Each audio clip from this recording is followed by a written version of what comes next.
2020년 5월 3일 주일 성경 묵상입니다. 오늘 본문은 시편 133편과 134편 두 편의 말씀입니다. 133편 보라, 형제가 연합하여 동감이 어찌 그리 선하고 아름다운고, 머리에 있는 보배로운 기름이 수염 곧 아론의 수염에 흘러서 그의 옷깃까지 내림 같고, 헐몬의 이슬이 시온의 산들에 내림 같도다. 거기서 여호와께서 복을 명령하셨나니 곧 영생이로다. 시편 134편 보라, 밤에 여호와의 성전에 서 있는 여호와의 모든 종들아, 여호와를 송축하라. 성소를 향하여 너희 손을 들고 여호와를 송축하라. 천지를 지으신 여호와께서 시온에서 내게 복을 주실지어다. 아멘. 이 시편 133편과 134편은 감사 예배시로 분류되어집니다. 먼저 시편 133편 말씀을 생각해 보겠습니다. 이 시편 133편은 다윗의 시라는 제목이 붙어 있습니다. 그래서 이 내용을 살피면 블레셋에 빼앗겼던 언약궤가 예루살렘으로 돌아오게 된 것이 계기가 되어서 이스라엘 전체가 하나로 연합되는 기쁨을 노래한 시라, 그렇게 볼 수가 있습니다. 특별히 표현이 너무 아름답습니다. 그 연합의 복과 또 귀한 축복을 탁월한 비유로 그림같이 표현을 하고 있다는 것을 주목하게 됩니다. 1절 보라, 형제가 연합하여 동감이 어찌 그리 선하고 아름다운고.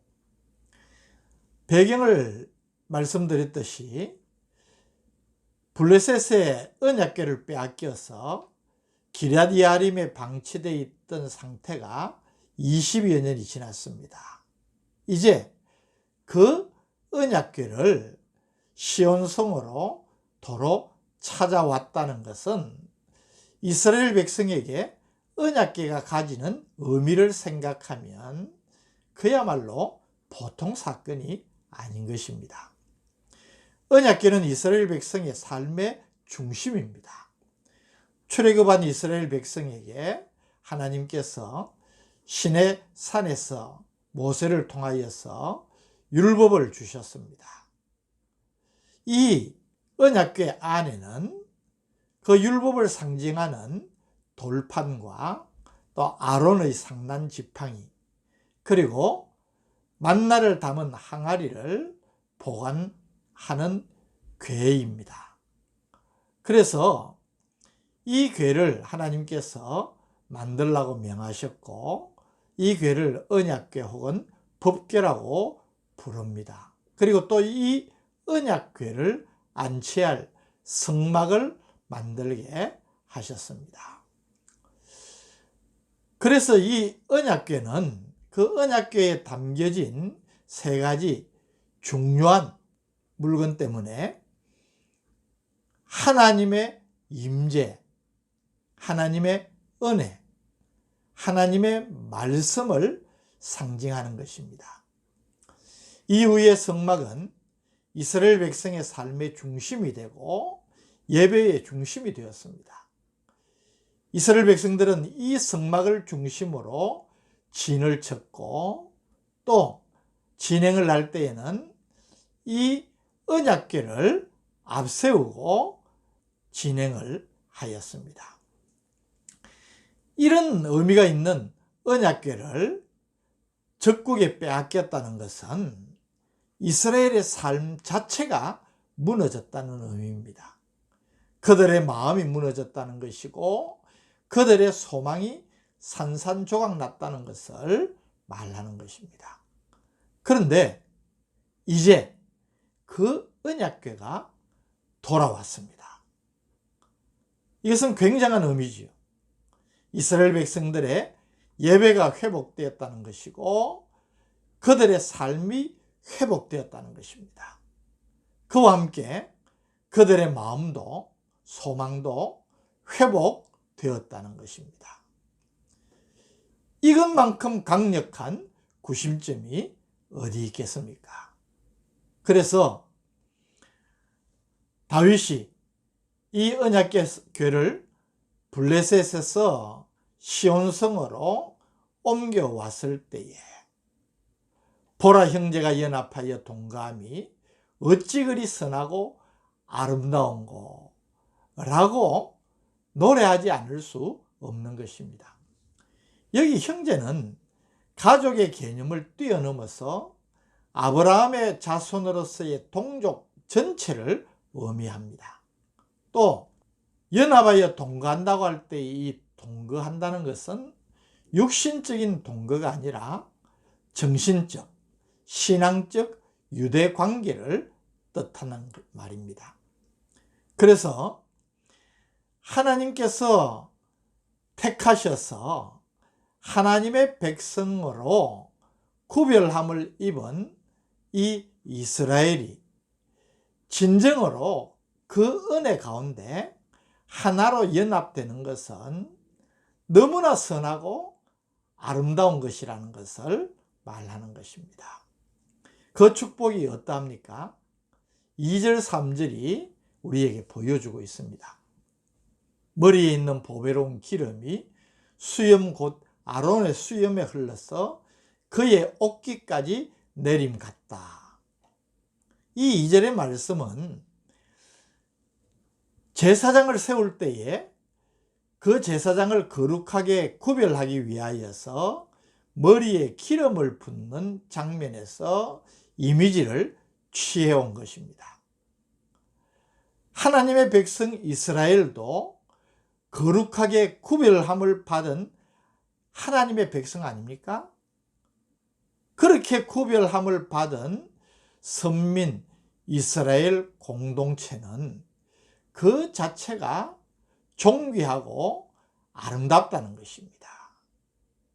그래서 이 축복을 받은 이스라엘이 하나가 되는 것, 연합하는 것, 그것이 얼마나 놀라운 축복인지를 비유적으로 이렇게 표현한 것입니다.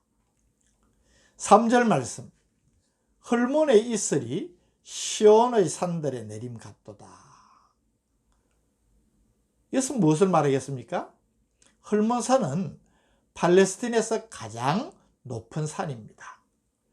그 헐몬산에서 발원한 수증기가 온 광야를, 평야를 덮어서 이슬이 온 시온의 산들에 내리듯 하나님의 선민 이스라엘이 복과 생명의 중심이라는 놀라운 축복을 이렇게 선포한 것입니다.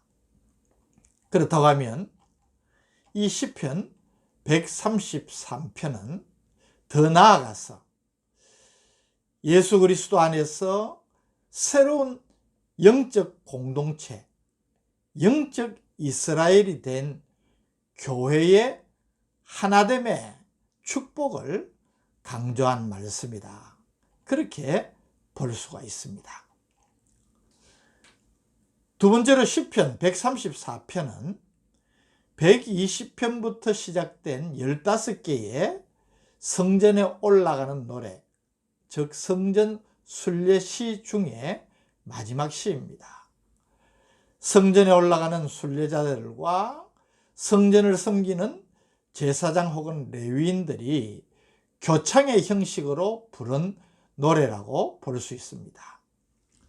1절, 2절 보라, 밤에 여호와의 성전에 서 있는 여호와의 모든 종들아 여호와를 송축하라. 성소를 향하여 너희 손을 들고 여호와를 송축하라. 이 1절과 2절은 성전을 향하여 올라가서 성전에 이른 순례자들이 성전 봉사를 위하여서 밤에 성전을 지키고 관리하는 제사장들과 레위인들에게 하나님께 찬양하라고 촉구하는 내용입니다. 성전 순례자들이 이렇게 제사장과 레위인들을 축복하면서 여호와를 송축하라, 그렇게 찬양을 촉구하자 3절에 제사장들과 레위인들의 화답송이 나옵니다. 천지를 지으신 여호와께서 시온에서 내게 복을 주실지어다. 성전을 향하여 올라가는 하나님의 백성들, 성도들이 제사장과 레위인들, 성전을 섬기는 주의 종들을 향하여서 축복하고, 또 주의 종들은 그런 성전 순례자들을 향하여서 여호와께서 시온에서 내게 복을 주실지어다, 서로 축복하는 이 아름다운 장면을 연상을 해 보십시오. 성전 전체에 울려 퍼지는 장엄하고 신비한 찬양의 메아리가 들리는 듯 하지 않습니까? 저는 이 말씀을 읽고 묵상을 하면서 영광스러운 교회, 하나님의 부르심을 받은 천국 백성, 이 구원 공동체에 속해 있는 나라는 가슴 벅찬 감격을 가지게 되는 것입니다. 결국 이 시편들은 우리에게 무엇을 보여주고 있습니까? 그리스도 안에서 한 형제된 성도들 간에 아름답고 거룩한 연합과 교제가 얼마나 큰 축복인지를 우리에게 깨우쳐 주는 것입니다. 사랑하는 성도 여러분들, 사랑 안에서 하나가 되시기를 바랍니다. 우리는 다 여러 가지 면에서 다르고 차이가 있으면 분명하지만은, 그러나 우리가 사랑 안에서 연합하는 것, 교회가 하나됨을 증가하는 것은 성도의 마땅한 일입니다. 에베소서 살폈지만 4장 1절 말씀부터 너희가 부르심을 받은 일에 합당하게 행하여 모든 겸손과 온유로 하고 오래 참음으로 사랑 가운데서 서로 용납하고 평안에 매는 줄로 성령이 하나 되게 하신 것을 힘써 지키라. 몸이 하나여 성령도 한 분이시니 이와 같이 너희가 부르심의 한 소망 안에서 부르심을 받았느니라. 교회의 하나됨과 연합은 부르심을 받은 성도들에게 가장 중요한 일이요, 또 우리가 누리는 귀한 축복임을 강조한 말씀입니다. 저는 오늘 특별히 이 주일에 교회를 통하여서 이 놀라운 하나님이 주신 복과 존귀한 은혜를 성도들이 풍성하게 누리시기를 주님의 이름으로 축복합니다. 또 이 구원의 감격 속에서 서로 축복하면서 하나님을 찬양하는 우리의 뜨거운 신앙 고백이 찬송으로 온 성전을 뒤덮는 은혜의 역사가 오늘 주일을 맞는 여러분들에게 예배를 통하여서 경험되어지기를 진심으로 바랍니다. 거룩하신 아버지 하나님, 오늘 이 주일에 교회가 얼마나 아름다운 공동체인지, 그 교회에 속한 우리가 얼마나 복된 존재인지 서로 축복하고 찬양하면서 하나님의 은혜를 더 풍성히 누리게 하여 주옵소서. 예수님의 이름으로 간절히 기도드립니다. 아멘.